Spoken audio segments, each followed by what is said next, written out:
অভিনেতা শামীম হাসান সরকারের বিয়ের খবরের সঙ্গে শুক্রবার আরও একটি বিয়ের চমক ঘটল। জানা গেল বিয়ে বন্ধনে আবদ্ধ হলেন সাম্প্রতিক সময়ের আলোচিত সঙ্গীত পরিচালক আরাফাত মহসিন নিধি ও সোশ্যাল মিডিয়া ইনফ্লুয়েন্সার রাবা খান। 2022 সালে প্রকাশিত প্রেমিকা গানে পাওয়া গেছে আরাফাত ও রাবাকে। অনুমান করা যাচ্ছে এই গানটির সূত্র ধরেই তাদের মধ্যে প্রেমের জন্ম।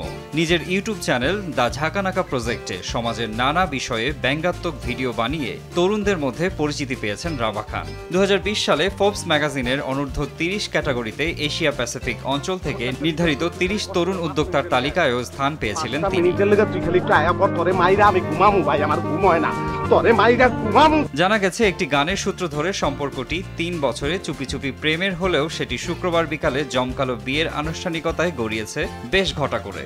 বিয়েতে রাবার পরনে ছিল লাল কমলা কম্বিনেশনের শাড়ি, আর আরাফাত বেছে নিয়েছেন সোনালী কারুকাজের সাদা শেরওয়ানি। বিবাহ অনুষ্ঠানে হাজির ছিলেন নিধি রাবা পক্ষের বন্ধু ও স্বজনরা। এরই মধ্যে গর্জিয়াস লুকে দেখা গিয়েছে মেহজাবিন চৌধুরী, সাবিলা নূর, সাফা কবির, সুনেহরা বিনতে কামাল সহ শোবিজের এক ঝাঁক তারকাদের।